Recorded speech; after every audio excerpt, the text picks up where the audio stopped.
Last year Araku వ్యాలీకి వెళ్ళాము. అనంతగిరి ఎస్కోట మీదుగా బస్సులో ప్రయాణం చేస్తూ ఉంటే చాలా అద్భుతంగా ఉంది. ఆ కొండలు, ఆ లోయలు మాకు ఒక్కసారిగా చాలా. అరకులో దిగాక సీదా మ్యూజియంకి వెళ్ళాము. మ్యూజియంలో అద్భుతంగా అన్ని చూసాము. అక్కడి నుంచి బయలుదేరి పాడేరు వెళ్ళాము. మా మెయిన్ ట్రిప్పే ఈ వనజాంగి హిల్స్ చూడడం. ఈ వనజాంగి హిల్స్ కోసమని మేము అంత దూరం వెళ్ళాము. వెళ్ళి పాడేరు నుంచి ఒక జీప్ మాట్లాడుకున్నాము. జీప్ లో వాళ్ళు మాకేం చేశారంటే ఒక ఏమంటారు క్యాంప్ హౌస్ కి తీసుకెళ్లారు.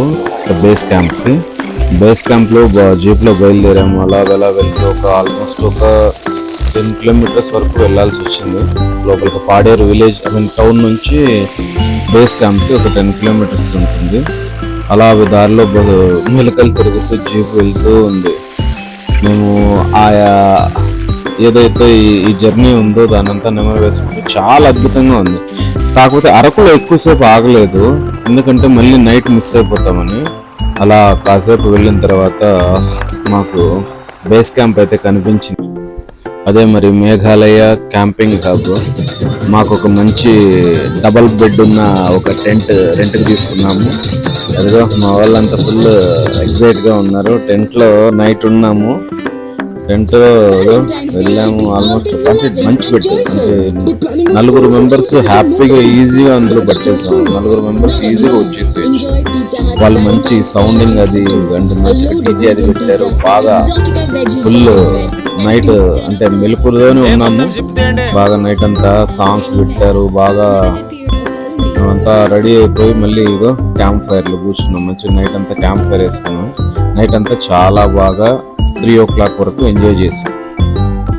మార్నింగ్ ట్రెక్కింగ్కి వెళ్ళాలి కదా, మంచి ఎక్సైటింగ్గా ఉన్నారు మా కుర్రోళ్ళంతా. అదిగోండి 3:15కి 3:30కి అలాగా మాకు జీప్ వచ్చేసింది. ఇక మా వాడు ఫుల్ ఎంజాయ్. మామూలుగా కాదు వాడి ఆ ఎక్సైట్మెంట్, అదో అద్భుతంగా ఉంది వాడి ఎక్సైట్మెంట్. అలా జీప్ ఎదుగండి మేఘాలయ క్యాంప్కి ఒకసారి మళ్ళీ బాయ్ చెప్తూ మళ్ళీ స్టార్ట్ అయ్యాం. వీళ్ళు మనకి ఏదైతే మేము ట్రెక్కింగ్ చేయడానికి ఉన్న వనజాంగి హిల్స్ యొక్క మెయిన్ బేస్ క్యాంప్ నుంచి మళ్ళీ అడవిలోకి ఆల్మోస్ట్ అక్కడ నుంచి మళ్ళీ ఒక 7 కిలోమీటర్స్ తీసుకెళ్ళి అక్కడ వదిలేశారు. అక్కడ నుంచి మళ్ళీ మేము ట్రెక్కింగ్ నైట్ 4 o'clock స్టార్ట్ చేస్తే 5:15 అయింది. ఆల్మోస్ట్ 3 కిలోమీటర్స్ కొండలు ఎక్కాం పైకి. కొండలు ఎక్కేటప్పుడు ఆయాసంతో కొన్ని వీడియోస్ తీయలేకపోయినాను, ఏమనుకోకండి. మేము అలా బయలుదేరి వెళ్ళాము. పైకి ఎక్కేసాం. ఇది పైకి ఎక్కేసిన తర్వాత వ్యూ. అక్కడ ఎక్కేటప్పుడు చాలా ఇబ్బంది పడ్డాము, ఎందుకంటే కొంచెం హెవీ పర్సనాలిటీ నేను.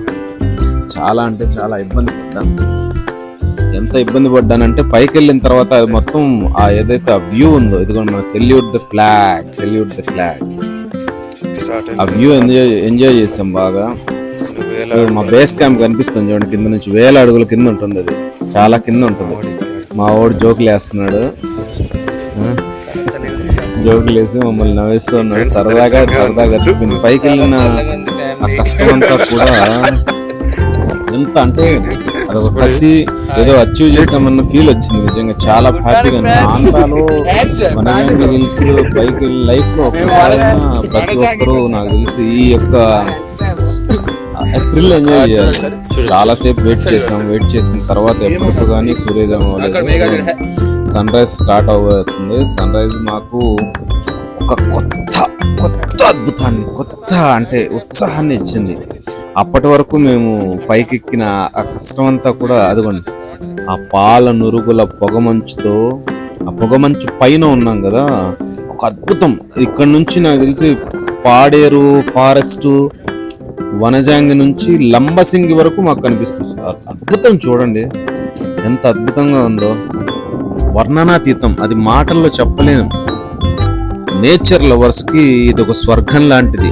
చాలా తక్కువ ఖర్చుతో అక్కడ చాలా మంది వచ్చారు. అదిగోండి ఎంతమంది తమ ఆనందాన్ని ఒకరినొకరు పంచుకుంటూ అద్భుతమైన ఈ లొకేషన్ ని, ఈ సన్ రైజ్ ని చూడడానికి చాలాసేపు వెయిట్ చేసి ఈ సన్ రైజ్ ని అంతా ఎంజాయ్ చేసాం. మేము చాలాసేపు ఎంజాయ్ చేసి మా ఆ ఆనందాన్ని మొత్తం మూట కట్టుకొని మళ్ళీ ఇంటికి తిరుగు ప్రయాణం అవ్వాలని బయలుదేరుతూ ఉన్నాము. అదిగోండి సూర్యుడు దూరంగా కనిపిస్తూ ఉన్నాడు.